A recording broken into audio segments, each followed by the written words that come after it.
welcome to the Ashen Forge. I am Phantom X, joined by Diggs and the legendary Neurotoxin. As always, how are you gentlemen doing? Great.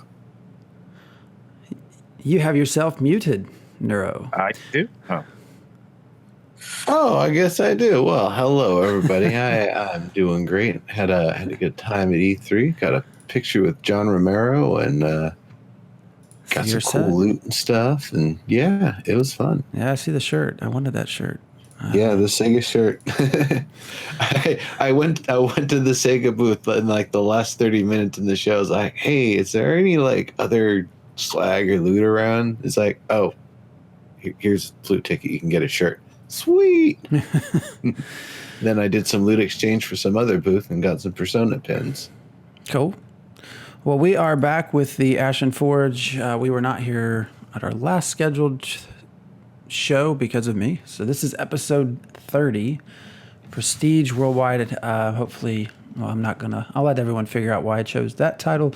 We have actually a lot to talk about because it has been so long since we had a show. So, everything that's been released. So the economic node, weapons, there was a video on weapons. They had their live stream, answered some questions, new shop items. I know, Diggs, you have some things from the forums that have been kind of a couple of hot topic issues. So I'm actually just going to throw it to you because you are our main Ashes of Creation person. You look surprised, but you are. No, I'm saying I was thinking you want to talk about either the live stream or the economic. We can start there. Yeah, we can start with the notes. That's fine. Yeah. So anything that seemed interesting. Obviously, the big perk at the very. There's a lot to it. I have to say, I'm kind of annoyed, I guess, that some of the perks as you go up are just sort of like a second version or an improved version of what you got before. But I guess that's fine. But what I like about that is it means that we're gonna want to visit the economic nodes if you're exploring gathering and you want to upgrade the capabilities of your mule. I guess I would prefer more options rather than improved versions of the same option. But that's fine. I mean, there's going to be plenty to do. The big thing being at stage 6, you get to establish a sort of worldwide trading network, which is why I chose the title I chose, which is kind of interesting. Well, now that I think about it, so as I was reading through, like I said, one of the things that I like is it makes me think that I'll want to visit. So I'm planning to have base a scientific node at the moment, but wanting to upgrade maybe the capacity of the storage capacity of the tier 3 mule. And I would have to go to it sounds like I would have to go to a stage 6 economic node for training for that type of mule.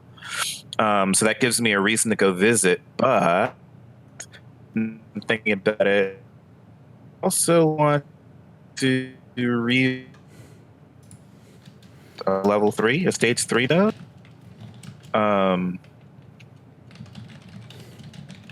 I mean, even if I have stuff at max level, I should still have reasons to go visit other stages of nodes. I think about that, and the funny thing I think of with the Emporium, the level 6 Metropolis stage, the idea that if they've got people who are training tier 3 mules, they're going to be selling tier 3 mules on the auction house worldwide. So all you need is what was it, the level 4, the exchange at town stage, and that gives you access to all things the expanded auction house where all goods and items may be posted. Yeah, but that gets you the mule. That doesn't necessarily get you the training. Right. So you don't think there's going to be some way to, I guess, package up a trained mule as a saleable item? I guess they haven't really said one way or the other on that, have they? No, it seems to me that I would have to go to the place to train the mule. Training doesn't seem like something you could sell. I would think that would be something you would have to actually do. Oh no, that you're not But selling the training. but You're selling a unit that is a complete, tier yeah, 3 it's trained already mule. been trained. You're I don't know. That's like actually a barter. good question. Yeah, because that's like selling versus trading in some ways. But okay, but I see your point. Yeah. And I'm when you talk about that, I'm curious how this, because we have to think in terms of node and vassal nodes and vassal nodes of vassal nodes, because as it levels up, so yeah, at stage 4, yeah, you can have an expanded auction house, and then the vassal nodes. Are you still connected, by the way? Me? No, the show's not on for me.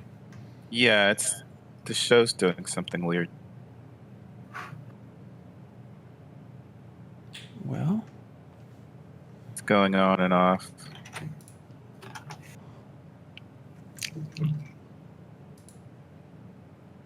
this is interesting. Yeah, the internet's slowing for some reason. Oh, that's not good. It's Do you have back it on set now. to? I was thinking it was me, but Yeah. Nope. I'll let you know when I can get a clear signal on it again.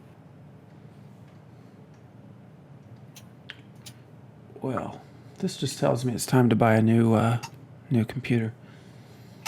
All right. Yeah, it's it looks there. like it's back no, up. that was on my end. It dropped completely for some reason. My entire internet connection went down, which is weird. Whoops.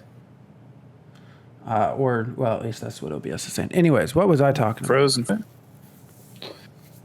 We were talking about whether or not we were able to sell a trained mule versus just sell a mule and then you have to train it yourself. Yeah, and I was the idea of nodes and parent nodes. As a stage 4 levels up, because the vassal nodes, it says can place an auctioneer and you can view auctions, but you can't actually purchase anything until you go to the auction house.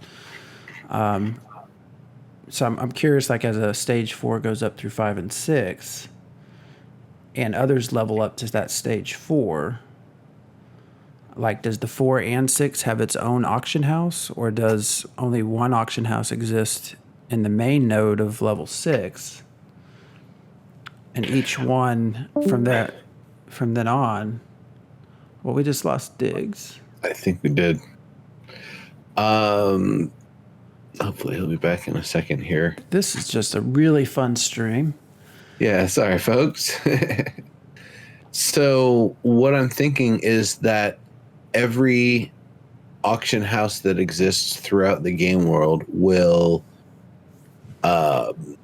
exist locally and have, likely the lowest amount of local fees and tariffs and all of that sort of stuff. And as you have access to other ones that have, greater reach and expand out further, I would expect that you would start to run into other levels of difficulty or extra expenses, or even just the idea that, I can keep buying from this tier 6 node, but we're, planning to attack them in 3 months and we're doing everything we can to divest from them. So don't buy from the tier 6 node in their auction house. I could see that being something that even plays into it. Yeah, because I guess my question. So will every tier 4 economic node have its own auction house, even if it's a vassal to a tier 6 economic? Yeah, I think it does. So the local tax and earnings and operations fees and stuff are all handled by that auction house, and it's not all just done by the head one. Could be wrong. Yeah. Yeah, I feel like if you're at this point now, we've not seen obviously all of the different kinds, but if you're any kind of trader, if your role in this world is not one of combat and somehow involves making money, you obviously, this is like this is what you're going to do. you mentioned the science node digs. I guess what you were saying is, well, you'd have reason to at least go visit, because there'll be some obviously buying and selling. Well, and again, just for training, or there's other reasons to do stuff. Maybe to upgrade my caravans and things like that.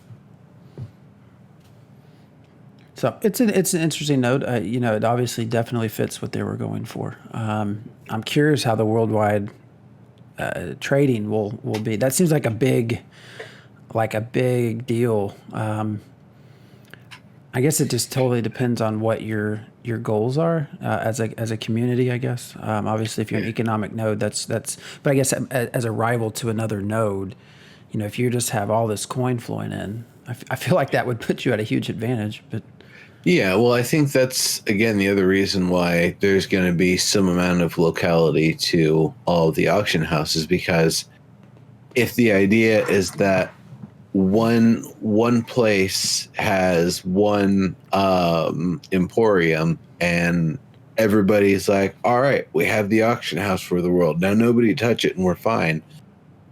I don't expect that's going to fly, because I would imagine, exactly as you said, all of the coin flowing through there, all of the fees and tariffs and all of the trade and stuff that happens because they have the highest tier Hunter's Lodge and mule training and all of this other stuff.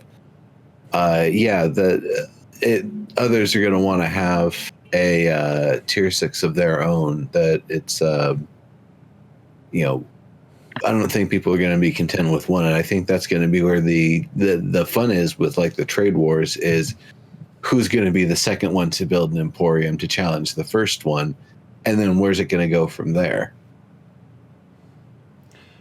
As an explorer, Diggs, do you when it comes to a world sort of wide auction house, that seems to, and I guess if your goal in the game is just to explore, this probably does not count towards you, but it seems like it removes some motivation to venture out into new places. It's essentially fast travel, right, in a way. Hold on a second. Yeah, not for... Can you guys hear me? Yeah. Hold on a second.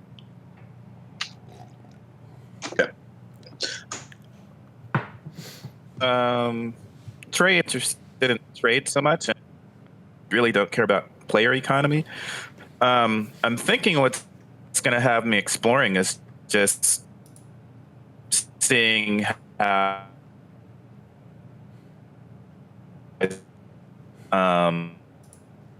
again, some of the perks that we get from it stuff. I don't really care so much about the player economy. Or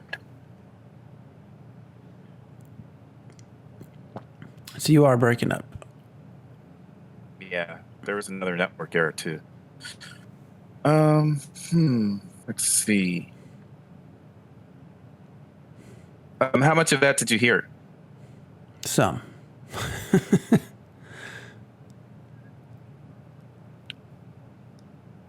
Yeah, not enough to figure out what you were actually saying there. Yeah. Okay, yeah, everything's breaking up here. So my stream's going down. My side says it's still going okay. Okay. So my last sort of thought when it comes to the economic nodes, or the last thing that kind of I have a question about, is the selling of the player shop certificates. When I envision having a freehold as a farmer, so I guess my curiosity is there no trading allowed on a freehold? Like, can you not open a shop?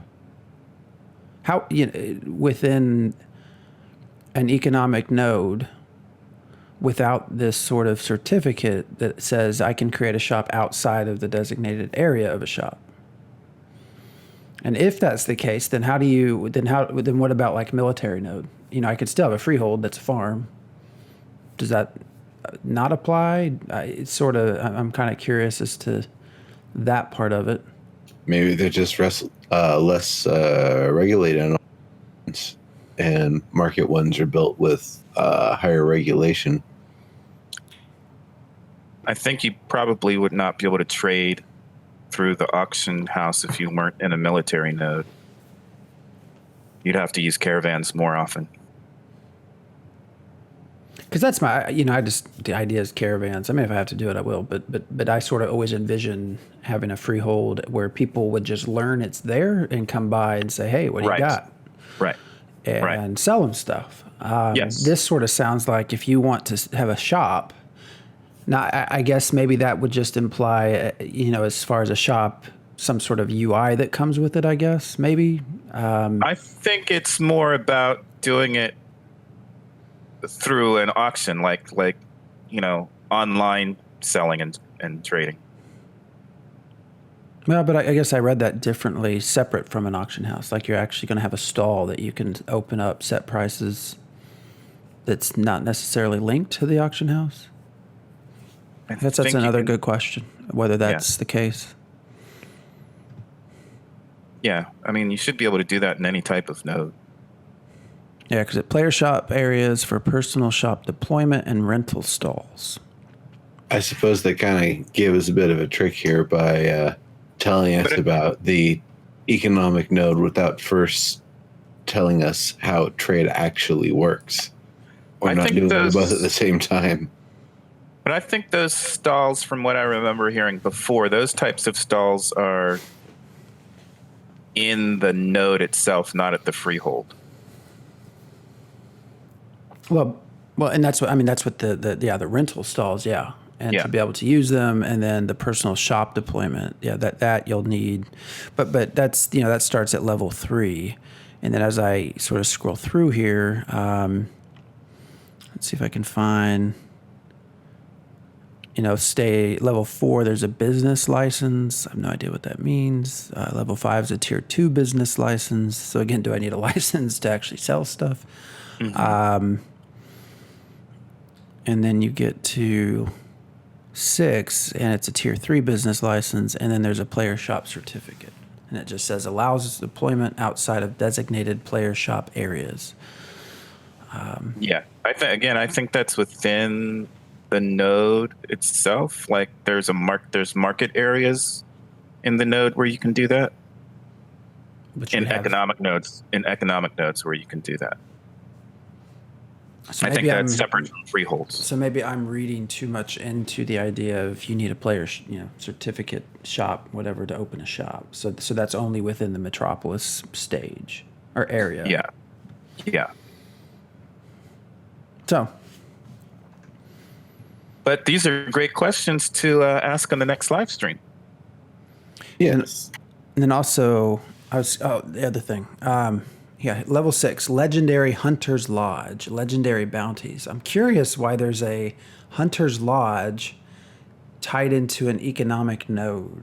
That would seem to make more sense with a military sort of node. These bounties seem to be for animals instead of people.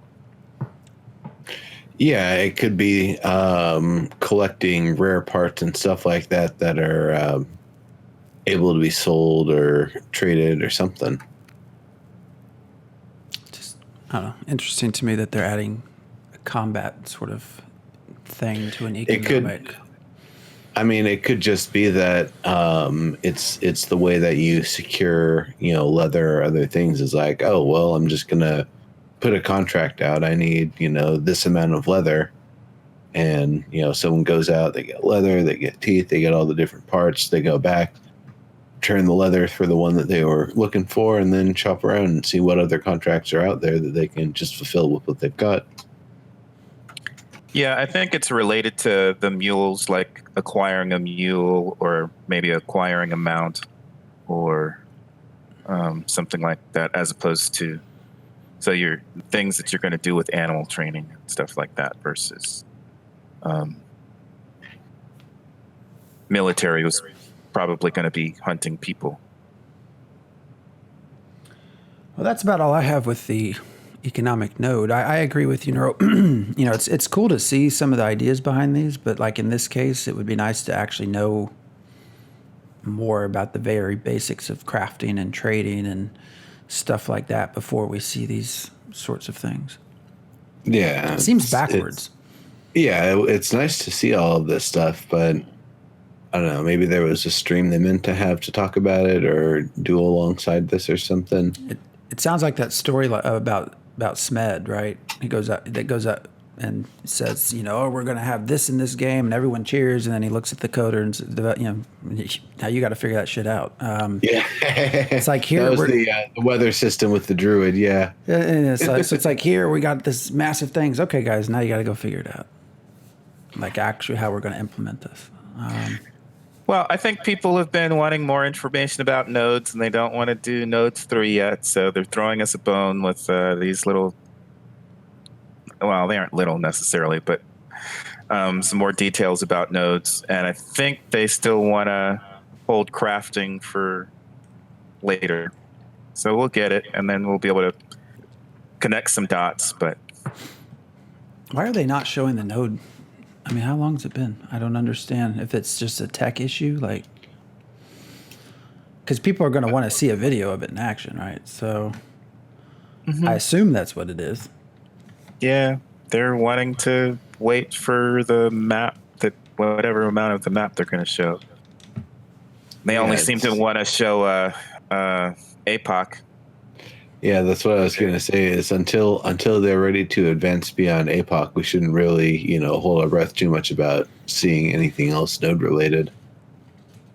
Yeah. Which brings me to the live stream, which I did not actually watch, but I did read the transcript. So you can fill me in on some of the videos. But, talking about Apocalypse. I actually watched it, but it was long enough ago and kind of distracted. I don't actually remember the content of it much.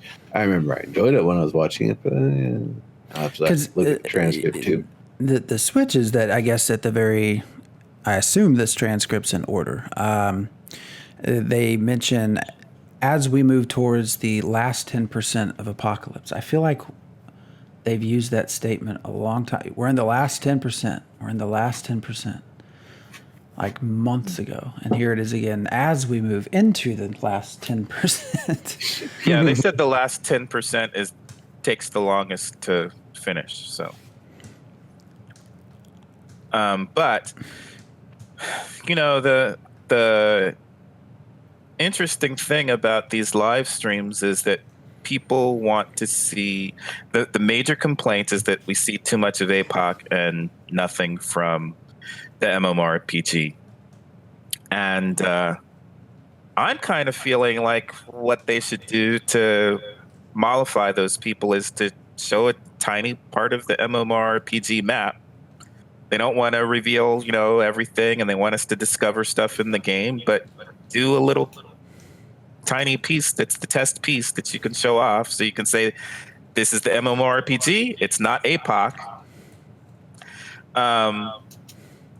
But everything that we see is within APOC. So they showed the Daybreaker mount in 3D, some video of it. It looks okay. But it was clearly hovering in APOC. And we saw some water movement from a ocean, it seems like, at a beach. And it looked really nice, but the background also seemed to be APOC, which could be okay, but it's feeling very landmarky. I say, why is there so much problem with water and everything? They're making the water look really, really, really nice. It does look much better. It looks much better than it did when we played it last year, but okay.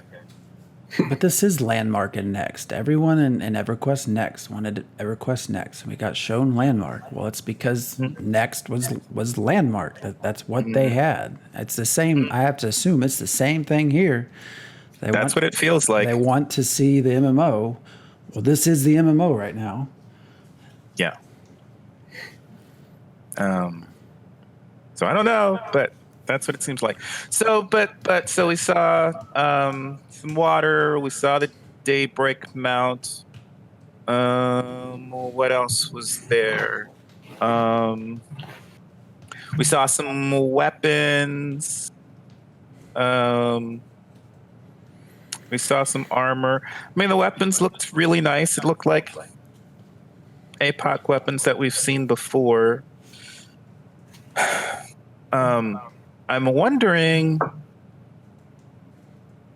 care about these details. I mean, they are detailed and the details look nice on them, but am I really going to care that, my epic mace is black and yours is purple and somebody else's is green? I mean, I don't know. I mean, just being able to color things and style them for uniformity's sake, I suppose. Otherwise, I might actually be more of a fan of things being representative. So you know what type of thing it is from a distance, looking at a silhouette, for example. Right. I mean, that's what I'd prefer, is from a distance to be able to say, oh, that's the this of this. But a lot of what I've seen, I'm not sure I'd be able to recognize the difference. Yeah. See, I guess that's where I'm a little different. So one of the things when I would raid back in World of Warcraft, pre-tier whatever sets that you would get from raid bosses, one of the things that I remember that was always so fun, for me anyways, is you would kill something, it took a lot of work, and you would get a rare, some sort of drop. But people would know, right? You got the staff from the Bat Boss at ZG. That's the only place that comes from. That's what I can tell from looking at it. I like those that But idea. that's what I'm saying. I'm just saying that the stuff that I've seen, the differences have not been tiny. So great. Yeah, that I can. Like when they showed us the armor a couple of months ago, it was basic. Oh, it seemed to me like it was APOC armor for one, and they were telling me, no, this is MMORPG armor, and I'm like, okay. And then they were saying, see, it's different because it's got glowy bits, and I couldn't even see the glowy bits for like the first 5 minutes, and then I was like, oh, those little tiny detailed parts are glowing now. Like, oh, okay. But I don't think I would look at those and go, oh, that's clearly MMORPG armor, not APOC armor. No, I know what you're talking about. And yeah, I was feeling kind of the same. It's like, wait, didn't you already show us skins that are allegedly for the game that are just, different ones from APOC already? I mean, it's just the memories, right? Doing battlegrounds, like when you saw someone coming at you, a Tauren, and you saw Thunder Fury, you knew what it was. You could tell that it was a badass legendary item coming at you, and it made you a little scared or impressed. I mean, I don't know that I was scared by stuff, but I remember walking around and seeing people in raid armor on a cool mount and being, oh wow, that dude is so awesome. Like when am I gonna get to that stage?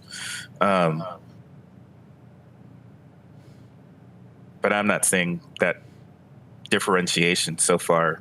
I wonder how hard it would be to create to code some sort of system where you truly sort of gave at least the image of, or the pseudo reality of a player being able to create huge varieties of shapes. Like I wonder how hard that would be to create a system where you had a sword, the blade, you gave the crafter 300 templates that it could, how difficult that would be to make something truly look unique from a crafting, from the hilt, from the blade, from the handle, different ways to curve it, to shape it. Well, there's two ways that it gets to be annoying that I can think of. One is each weapon has multiple draw calls to it, so pulling out one weapon is going to have 5 or 6 different draw calls instead of just 1 or 2, and then any other effects on them on top of that. Or the alternative is you get to format how it is, you save it as a mesh, and when you walk into a new town, all of the meshes of everybody's weapons that are in your proximity have to load in, so that way, if they pull the weapons out, it doesn't lag for a sec. Now that one they could mitigate by making it that it doesn't load a weapon till it comes out, and you just see like a default silhouette or whatever of the weapon, of the category of weapon, basically, until it has a chance to kind of resin with the mesh and download. And you would have to probably, actually, maybe not make a mesh. Maybe you have a procedural method that you use, so it's just being generated by the user. Still, stuff has to be done, but it could be a big, huge mess to have to maintain and manage if it's going to have like a full customization system like that. Otherwise, at the very least, if you've got like 3 different parts in their color variations, and then it's just they're all overlaid on top of each other, and that's all you get.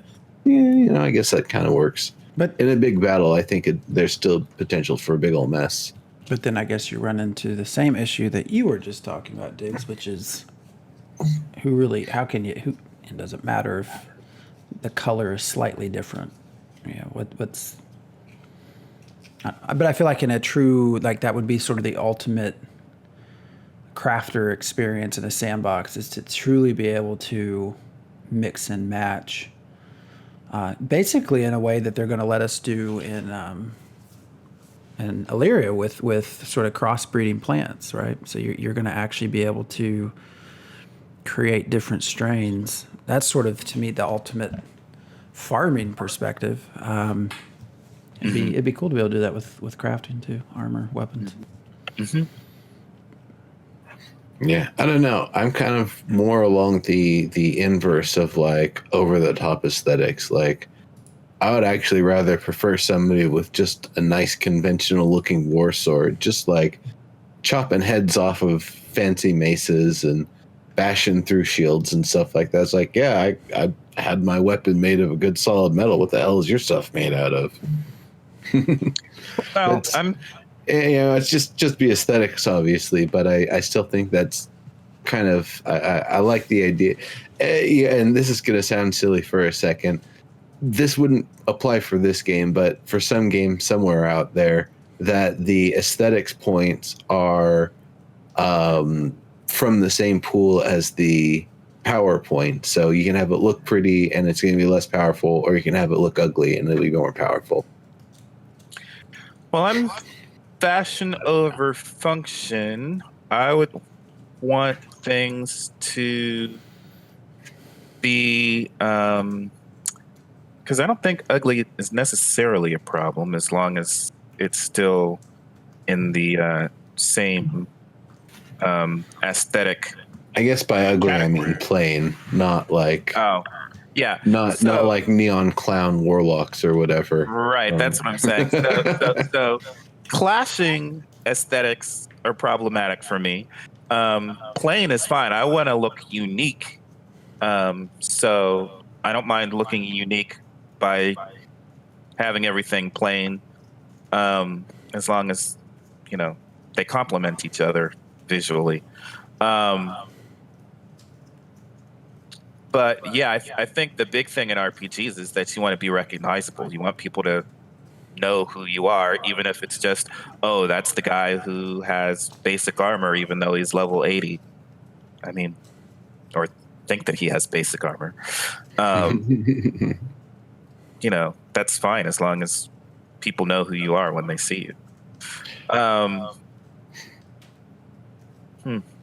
That could go ahead. I was going to say that you probably like the idea of when games give you a very robust aesthetic style for your character creator, and you start level 1 with that aesthetic style, you don't have to sell those items. You can just put them in the aesthetic slot and play the entire rest of the game with all of the other equipment you find, and you still have the style that you started the game with. So you are truly unique with that. I think like Guild Wars 2 and DCUO are probably the 2 best ones for something like that. Yeah, for EQ2, my main character only wore starting rags, and she could only increase armor with jewelry and her weapon. Wow. I was recognizable. I would start conversations whenever I moved into a new zone, and people would be like, "What? Why are you in a level 50 zone wearing starting rags?" Aha! My master won't let me wear armor. So, All right. Wow, that sounds much more complicated than EverQuest Yeah. 2 should be. Yes. It's sort of like the what's it called, the Iron Man challenge, and I think is it Iron Man in World of Warcraft, where you basically max level with, is it no armor? I think it's no armor. Player created achievements. The even better one I remember was from Diablo 1, the BNM below naked mage, where you would only wear equipment that had negative attributes to it. oh, Yeah, so you'd end up with a stat pool below your default, and that certainly made for a challenge. So what else with the live stream? Anything else that you mentioned? A few things. I felt like there wasn't a lot of meat on this particular live stream. What did you think when you watched it, Nero? You can barely remember it, so I'm guessing that means there was nothing really that stood out for you. Yeah, I feel like they talked about a lot of things that had already been talked about, or talked about things that, I don't know, I guess were already kind of obvious to me. That's like, well, yeah, of course you're going to do it that way. But, they kind of covered a lot of different stuff.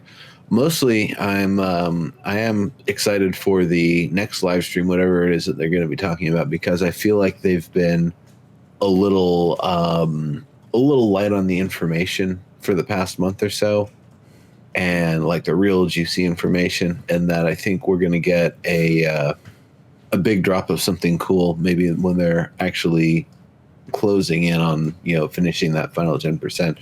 And that may very well just be it, is that they're trying not to distract themselves. It's just all hands on deck, everybody trying to get through that part of the project, because they know they've been stalling on it for a while, and it's been really holding them back. At the same time, there's a lot of fixes and a lot of stuff that they've done during this phase that will hopefully pay off in the future phases. Yeah, and just to mention, we're pushing kind of close to 6 months with APOC being down. Just saying. When is PAX West? Isn't that September? September. Okay, so we've got Something like that. I might be off, but no, I think you're right. September. I was thinking 2 years ago it was end of July or maybe August or something like that. But yeah, September I think is this year's. I'm hoping they're there. I would love to go see them. Yeah. But yeah, so do you think I guess I know where you have to kind of answer. Other than the fact that it feels landmarky, how do you guys feel about being shown stuff from APOC instead of the MMORPG? I'll say this. This is a one-game company. They might have kind of two variations that, are allegedly in the works. Whether they are or not, who knows? They do. But we're not coming from a company that's trying to reignite the flame and really get things going and try to move things forward with the MMO space that they had previously helped pioneer. And especially that they're not limping along with some tragically blowful engine they've been trying to make work since years before PlanetSide 2, and it just shot them in the foot with an Uzi. Honestly, just so many holes in their poor feet and toes and everything, and just trying to sprint on that just didn't work. That's not the case here. This is something that's being made, on a professional engine with professional sensibility, with allegedly, possibly, maybe limitless, infinite backing financially relative to a game project. So there will be delays. I'm fine with there being delays, and I'm sure those delays are being justified internally. Like I've said about the other game that we cover, I'm personally the sort of guy that if I just got to see the update notes, and that's it, no context, no explanation, just update notes, I would probably have worlds more confidence about what's going on with the game. Just, their internal, like, what people are pushing on Perforce or whatever. Like, that would probably be enough for me to get a good idea of what's going on and possibly what's even going on with the state. But obviously that's not the sort of thing that, the studio is generally going to share unless they're super open and transparent from the get-go, like a few indies that I've seen in the past. Mm-hmm. Yeah, I'm kind of like you. I don't need to be shown new shiny stuff every week or every month. I'd rather just spend the time and effort on making something that I can play, even if it just means, well, we're gonna get 3 weeks ahead of time because we're not taking the time to make a video. I mean, that's what I mean. Okay, I'll take 3 weeks ahead of time. But realize that's not what probably most of their backers are wanting at this point. It's like any game. You get tired and waiting, and you say, I spent money. I need to see what I spent money on. Yeah. I think that I'm on board with them using APOC as the test space, and I trust that they are working on the MMORPG, but they don't want to show it, and it's easy enough to because I'm saying, or I said earlier in the show, for those people who don't want to see APOC, they should throw them a bone and show them and create, one little tiny area that they can show as the MMORPG. But I think in their mind, they're like, we've already done that with APOC. That's what APOC is. See, I wish they would say that, because I think Landmark would have had a much larger player base if Daybreak had just come out and said, get in here. This is next right now. This is what you are playing. This is what you are testing. This is the MMO. I think if they had just said that, people would have been more eager to get in and mess around with it and at least help test things from time to time. I don't think it was ever presented that way. So no, because they needed to double down. They needed to actually have those assets in from the beginning, like real deal, like you can play as this race or that race. Here's a few racial things from all the different races. Here's a little bit of this and that. If they gave us like a real, like, nice vertical slice of actual EQ Next content, then it would have been a lot more easy to sell as being EQ Next with just this early Landmark phase where you're helping us learn our own tools here. Mm-hmm.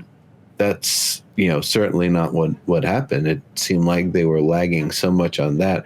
And it's not like they didn't have concept art out the wazoo. I saw it. Tobrin saw it. I know Tanlin and Kiles saw it. We were all on the same tour. We got to see, art all up on the walls. Got to see work being done on some of the music and stuff. And it's, we never got to see probably even a fifth of what I saw from the concept art in the game. So it's not that they couldn't have done it. It's just that's not where they were putting their resources. That's not what assets they were making. And I don't know if the idea is that they didn't want to spoil it and, they wanted to keep Landmark as this unique, separate but adjacent sort of universe, or what the resistance was, if they just didn't want those things out there because they didn't want people like stealing those models and using them for things before EQ Next even came around. But whatever it was, yeah, the marketing of it as EQ Next Landmark, and then here's Landmark, and then there's also going to be EQ Next, and it's going to look like this and do these things. It did not really seem like it was work. And also, if you said that it was EQ next, people would have been demanding combat even sooner. We all know how that already. You got combat. Well, I'm not saying everyone would have been happy with that. No. But I feel like if they had just said, "Look, this is what it is right now," you probably would have had more people saying, "Well, okay." And If they made a much simpler combat, that all of your items just had a die roll associated with them, and it was just like pen and paper mechanics or whatever. You don't even have an attack animation. You just hold the sword out and it says like the die rolls and the hit rolls and stuff. I think people would have even been more satisfied with that if you just put that in super early and didn't have to worry about any of the issues with latency and area of effect and all of that stuff, because that was ultimately what killed the combat, because they could never overcome that.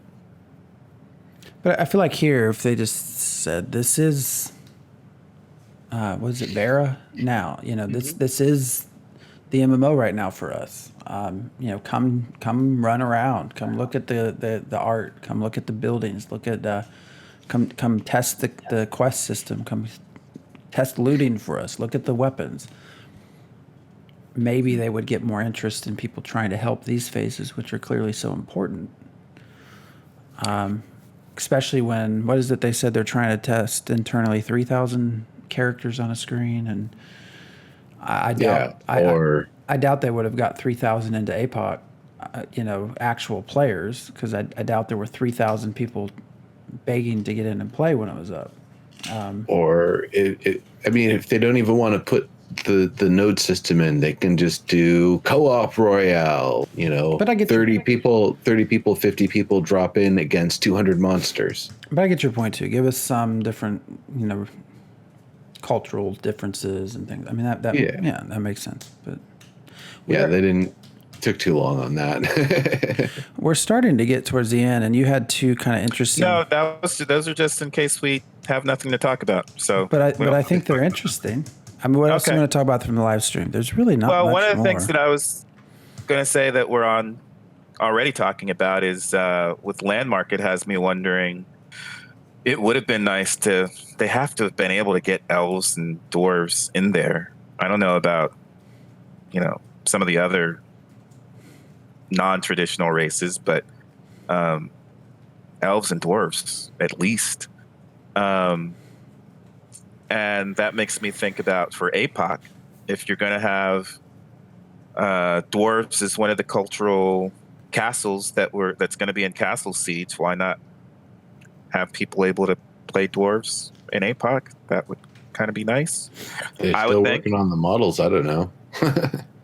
Clearly, I can't even make a character that looks like myself for the humans. So if they can't do that, then I'm sure they're not ready for dwarves or any other race. But that would probably help people feel like MMORPG stuff is being worked on too. So, but we'll see. We'll see what we get once APOC becomes live again, whether or not how soon Castle Siege will be ready after that, and how soon Horde will be ready after that, and what kind of character models they'll have ready for us. And that should actually give us an idea of how far they've come along in their development while APOC is down, because APOC being down should not be stopping them from working on character models and racial models and all that stuff. So we'll see. What is it they're even working on? Is it networking? Is it the combat? Networking was the problem. That's a long time to be working on network code. Well, it's much, much better for them to fix that all up right now. Oh yeah. Because we all know, we've played games, whether we knew it or not, that didn't do it that way, and it's just an ugly result. Trying to fix all of the stuff later, trying to redo everything. All the dependencies changed because the engine that you used had multiple generations between when you started and when you finished it. And you didn't make everything super strong, so it just all breaks. So I mean, if there's a lot of proprietary network stuff that they're doing to make all of this work, which I almost have to imagine they're either going with something proprietary or going with something like spatial OS or something to handle it. And I feel like they've maybe even talked about that in the past. I'll have to look it up, but it's a monumental task. Like, you know, I can go on Planet Side 2 and 300 people can fight in one space and it feels like shit. There's nothing they can do about it. It's just, you know, the best it gets, it feels bad. And it's not because of my internet. It's just the engine is never really was able to compensate for everything. I felt like it was kind of the same way with H1Z1 even when I was still playing that. But obviously it's old news at this point. But yeah, it is better that they're working on it now. It's best that they get the network done, all the network related stuff done. It might be layers upon layers of stuff, and each new fix requires thorough testing on all sorts of routers and modems and all that sort of stuff to make sure that people aren't going to be stuck trying to do net punch through and stuff like that to be able to connect. So, you know, I'm sure there's many layers of technical issues they're trying to work through. And, you know, good luck. It's not easy. Mm-hmm. So we might only have time to only tackle one of the forum topics. You want to do, I think, DPS. Let's start with DPS meters and see how long that takes us. So that one, it was very interesting that there were two distinct camps, people who want DPS meters in and people who would prefer to have them not in. And those of us, because I'm in the not in camp, who don't want them in because they lead to toxic elitist behavior and kicking out because you didn't hit the DPS standards that the raid leaders or dungeon leaders are expecting. Yeah, you know, you just get kicked. Leads to cookie cutter builds and also leads to cookie cutter strategies. And I'd rather, instead of saying, okay, the DPS meter says we should be doing this, I'd rather pay attention to the abilities that the people in my group like to use and devise strategies based on what they like to use instead of what the DPS meter says. When I played Neverwinter Online, I was playing an ice wizard. Went into a dungeon and they were telling me, oh, you have to change your spec to a repel wizard because repel abilities, pushing them off the cliffs are the way we're going to get through this quickly. And I'm like, but I'm an ice wizard. I'm not a repel wizard. I'm an ice wizard. They're like, we don't care about your RP. Just push the shit off the cliffs. And I'm thinking there should be a way for us to find a way to defeat this dungeon or the raid with me using ice abilities instead of repel abilities. And that's the way I like to play. What do you guys think? What's your experience been with DPS meters, and do you like having them in? And you know, it's funny because you said two things that totally conflicted for me. I like the idea that DPS meters shouldn't matter and shouldn't be the be all and end all. There should be other things that matter to the encounter. But exactly to that extent, it's the rock, paper, scissors that you know that the way to get through this dungeon through trial and error is you need some way to launch things off this cliff, whether it's force push, mind control, creating an icy slope that they slide off, whatever the game provides, whatever it is. It should be something that if the solution is supposed to be solve a puzzle, not beat these things to a bloody pulp, that you should be, offered the opportunity and be rewarded for solving the puzzle rather than just doing the brute force approach of, well, we know we can put out this much damage relative to their damage output, so we know we can kill them before they can kill us. And to that extent, there's one other kind of part of it is the idea that a boss is stand in front of them, put a tank in front of them, dump damage, manage aggro, CC mobs, and jump when the earthquake happens, so you don't get knocked down and stunned and finished off by the little spawnlings proc. It's that's dumb. I'm fine with some amount of use of patterns and some amount of use of you might want to do things this way or that way, but people literally falling asleep while they're tanking, being in a half awake state and being able to complete the encounter perfectly, a whole 3-hour encounter. That to me is bad. That is not engaging gameplay. That's the opposite. That's just a chore. I don't want that. If we're fighting a big boss, a big raid boss, I want it to feel like beetles swarming some person at the end of, what was it, The Mummy or whatever, when the scarab beetles are climbing. I want that. I want it to feel like 40-man Shadow of the Colossus, that we're all coming in to tear down this big old boss. That's awesome. Give me an epic battle. Open up, giant eyeballs that we have to strike at certain phases, and then, back the hell off before it releases a blast. That's great. Give me that sort of stuff. Make it fun. Make it exciting. Don't make it all about DPS. Right. Somebody was also saying maybe it should be combat trackers, so we're hopefully tracking other abilities besides just DPS. But one of the things that I like about playing D&D is that those encounters, it right, we don't know in advance what type of mage or what type of fighter or whatever we're going to need.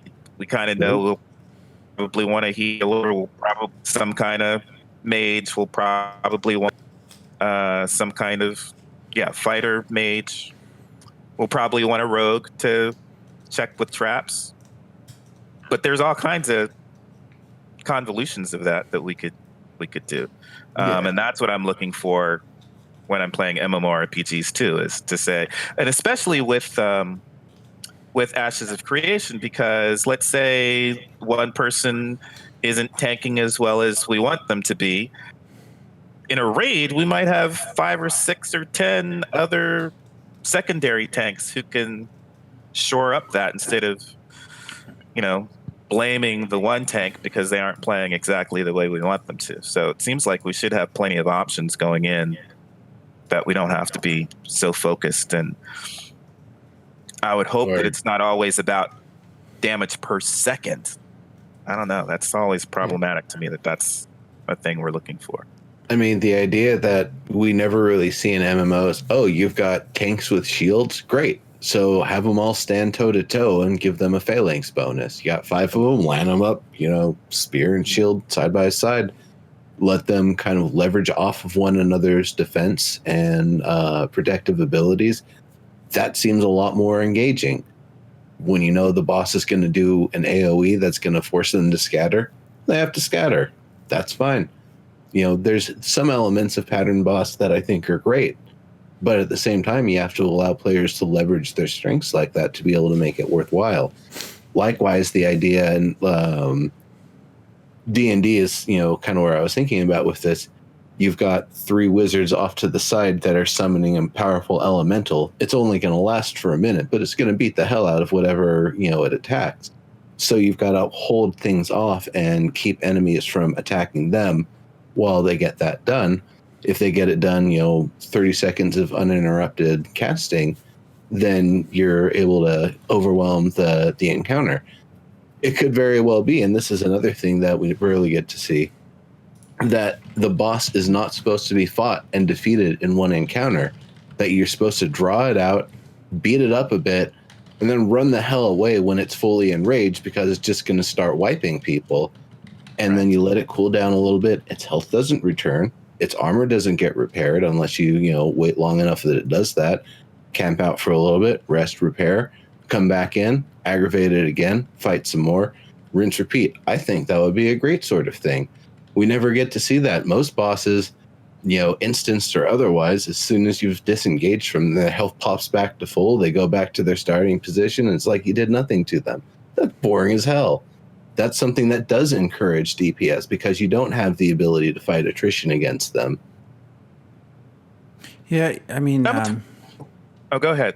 I was just say, I would be fine without DPS meters. I do think they probably promote more of a very short-sighted focus on a very specific number, and they obviously would promote sort of making people go a certain route.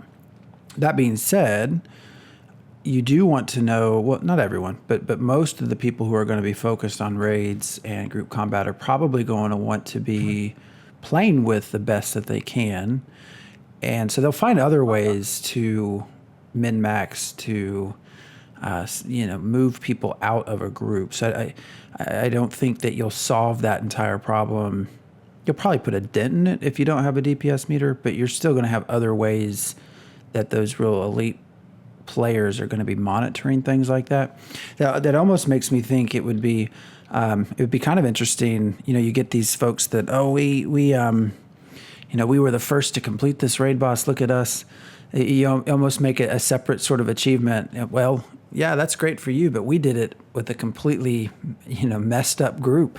We're actually much better than you because we did take the Ice Mage in, which is clearly not beneficial in this encounter. The other thing is with just the size of their group. I feel like if you have you're going to have a lot of focus. Like, will it even matter necessarily that you have high DPS? Because you're going to have to find a reason to have all of these different characters or classes involved.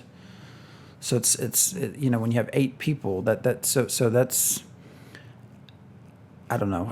And then also with having 64 different combinations, that would be a nightmare to balance if you have people that are strictly min-maxing based off something like that. I just realized while we've been talking what the ultimate cash shop item to sell to make buttloads of money is if they had training dummies at various different hit point intervals that you can sell. You can buy by a 1, a 10 pack, a 100 pack, 1,000 pack, and they're fairly cheap. But it's the only way that you can actually get a true diagnostic of how much damage that somebody is doing.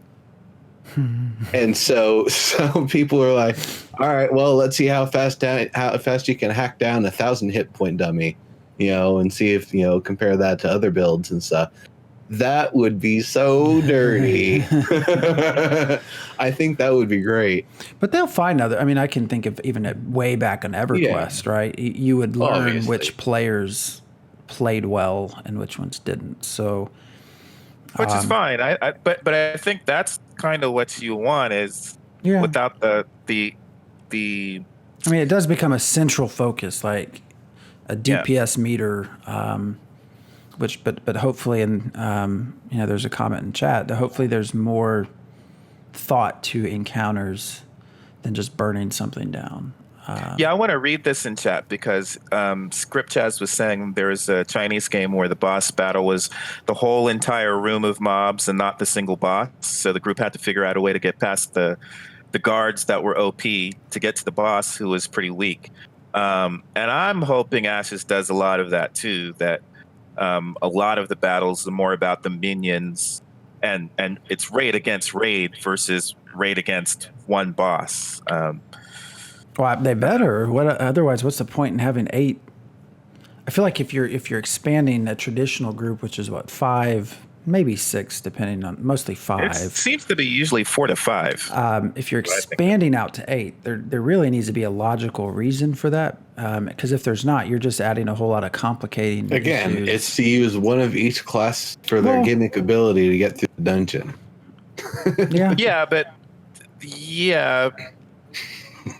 But there has to be more than that.